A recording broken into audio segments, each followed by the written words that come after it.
શ્રાવણ માસમાં ભગવાન શિવની આરાધના કરવા માટે ભક્તો અનોખી રીત અપનાવતા હોય છે। ત્યારે સુરતના શિવ ભક્તોના એક જે ગ્રુપ દ્વારા લાડવી ગામ ખાતે શ્રાવણ માસ નિમિત્તે 5,55,555 પાર્થિવ શિવલિંગ બનાવી તેની પૂજા અર્ચના કરવાનું આયોજન કરવામાં આવ્યું છે। 28 જુલાઈથી રોજ શિવ ભક્તો આવે છે અને શિવલિંગ બનાવી પોતાની મનોકામના પૂર્ણ કરવા પૂજા અર્ચના કરે છે। અત્યાર સુધીમાં 3 લાખથી વધુ શિવલિંગ બની ગયા છે। આ સાથે જ રોજ બનાવવામાં આવતી શિવલિંગ અને તેની પૂજા અર્ચના બાદ સાંજે તાપી નદીમાં વિસર્જન કરવામાં આવે છે। સુરતના વલથાણ કેનાલ રોડ પર આવેલા લાડવી પાટિયા પાસે આવેલા જે ફાર્મમાં સુરતના જે ગ્રુપ દ્વારા આ પવિત્ર શ્રાવણ માસમાં એક અનોખું આયોજન કરવામાં આવ્યું છે।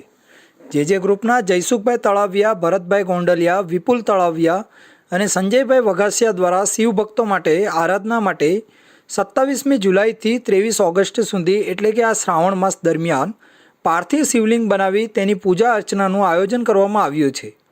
જે ફાર્મ ખાતે એક ડોમ બનાવવામાં આવ્યો છે જેમાં ભગવાન શિવની આરાધના માટે ભક્તિમય માહોલ ઊભો કરવામાં આવ્યો છે। રોજબરોજ શિવ ભક્તો અહીં આવે છે અને માટીની શિવલિંગ બનાવે છે જેની પૂજા અર્ચના કરે છે। આ સાથે જ એક મહાપૂજા પણ કરવામાં આવે છે। ત્યારબાદ સાંજના સમયે રોજબરોજ બનાવવામાં આવેલા માટીના શિવલિંગની પૂજા અર્ચના બાદ તાપી નદીમાં વાજતે ગાજતે વિસર્જન કરવામાં આવે છે। જે ગ્રુપના જયસુખભાઈ તળાવિયાએ જણાવ્યું હતું કે હાલ આધુનિક યુગમાં લોકો વ્યસ્ત થઈ ગયા છે અને ભગવાન માટે શ્રાવણ મહિનામાં થોડો સમય કાઢીને પૂજા અર્ચના કરે તે માટે આ આયોજન કરવામાં આવ્યું છે। 5,55,555 પાર્થિવ શિવલિંગ બનાવી મહાપૂજા કરવામાં આવશે। રોજબરોજ આવતા ભક્તોથી હજુ પણ વધુ પાર્થિવ શિવલિંગ બને તેવો અંદાજ છે। રોજબરોજ પાર્થિવ શિવલિંગ બનાવી મહાપૂજા બાદ સાંજના સમયે તમામ શિવલિંગને તાપી નદીમાં વિસર્જન કરવામાં આવે છે।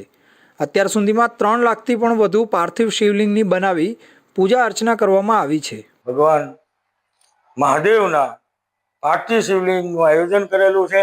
અમે 5,55,555 શિવલિંગ બનાવવાના છે આવું આયોજન હતું, પણ અમને એવું લાગે છે કે અમારા ટાર્ગેટ કરતાં પણ અમે વધારે શિવલિંગ બનાવશું અને હજારો ભાવિક ભક્તો આવે છે, પોતાની મનોકામનાઓ પૂરી થાય છે, પ્રસાદ લે છે અને અમને એવો વિચાર આવ્યો આખા ગ્રુપને કે ભાઈ ભગવાન રામચંદ્રજી જ્યારે માતા સીતાની શોધમાં હતા અને જ્યારે રાવણ સામે યુદ્ધ કરવાનું થયું ત્યારે ભગવાન રામચંદ્રજીએ ચેતબંધુ રામેશ્વરની સ્થાપના પાર્થિવ શિવલિંગ બનાવી અને કરી હતી। આજ રોજ અમે લાડવી ગામે જે ગ્રુપ આયોજિત જે પાર્થિવ શિવલિંગ મહાપૂજાનું આયોજન કર્યું છે એમાં આવ્યા હતા। અહીંયા જોયું તો 5,55,555 મહાપૂજાનું આયોજન છે શિવલિંગનું।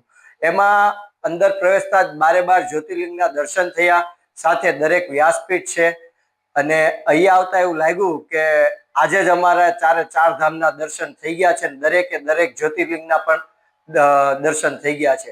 12 જ્યોતિર્લિંગ જો એક જગ્યાએ હોય, શ્રાવણ માસમાં એક જ જગ્યાએ કોઈને પૂજા પાઠ કરવા મળતું હોય તો આ એક અનોખું આયોજન છે।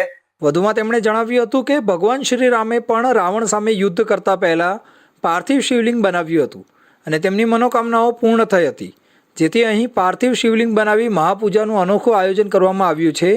પાર્થિવ શિવલિંગની મહાપૂજાના આયોજનની સાથે અહીં 12 જ્યોતિર્લિંગના દર્શન પણ થાય તે પ્રકારનું આયોજન કરવામાં આવ્યું છે।